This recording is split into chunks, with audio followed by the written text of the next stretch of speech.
اور یہ احسان اسلام کا ہے کہ ماں کی گود سے لے کے قبر کی گود تک زندگی کے جتنے بھی بات ہیں، زندگی کے جتنے شعبے ہیں، جتنے بھی معاملات ہیں، ہر معاملات کی رہنمائی مذہب اسلام فرماتا ہے۔ From the cradle to the grave, ماں کی گود سے لے کے قبر کی گود تک زندگی کا کوئی برانچ ایسا نہیں چھوڑا۔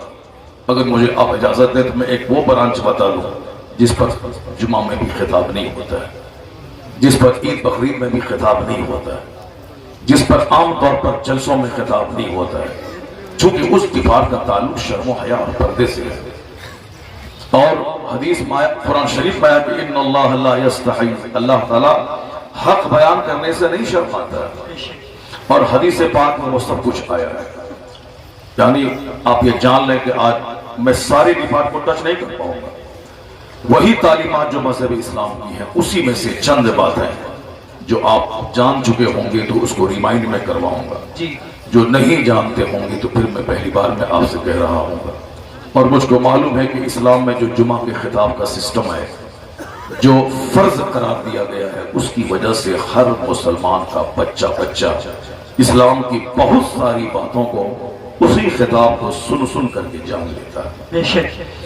دوسرے لوگ جاہل رہیں چونکہ اس کے یہاں کوئی سسٹم نہیں ہے، جمعہ کے ویکلی خطاب کا کوئی سسٹم نہیں ہے، جیسے ہندوؤں کے یہاں ویکلی اجتماع کا کوئی سسٹم نہیں ہے کہ محلے کے سارے غیر مسلم اس مندر میں جمع ہو جائیں اور اس کا پنڈت وہاں جمع ہو جائے اور وہ پنڈت اپنے ماننے والوں کو کچھ پروچن کرے، کچھ سمجھائے۔ یہ ان کے مزاج پہ ہے، سال 2 سال 5 سال میں جیسے یہاں جلسہ ہمارے یہاں ہو گیا، اسی طرح اس کے یہاں بھی ایک اجتماع ہو جاتا ہے، ایک پروچن ہو جاتا ہے، اور پنڈت جی ان کو سمجھا دیتے ہیں۔ ویکلی کمپلسری، چاہے آندھی آئے، طوفان آئے، زلزلہ ہو، کچھ بھی ہو، جمعہ کی نماز پڑھنی ہی پڑھنی ہے، اور اس جمعہ میں خطاب کرنا ہی کرنا ہے۔ ظہر کی نماز جہاں چاہا پڑھ لیا، جمعہ کی نماز جہاں چاہا، یہ جمعہ کی نماز نہیں ہوگی۔ ظہر، عصر، مغرب، عشاء، فجر بغیر تقریر کے پڑھ لیا، نہ نماز سے پہلے نہ نماز کے بعد، کوئی ضروری نہیں ہے، نماز ہو جائے گی۔ مگر جس طرح بغیر وضو کے نماز نہیں ہوتی ہے، اسی طرح بغیر خطبہ جمعہ کی نماز نہیں ہوتی۔ بے شک، سبحان اللہ۔ اس فلسفی کو آپ نے سمجھ لیا تو پھر کبھی نہیں بولیں کہ جلسہ کرانے سے کیا فائدہ ہے، کبھی نہیں بولیں گے اتنا بڑا پنڈال سجا کے عالموں کو بولا کہ واز کرانے سے کیا فائدہ ہے۔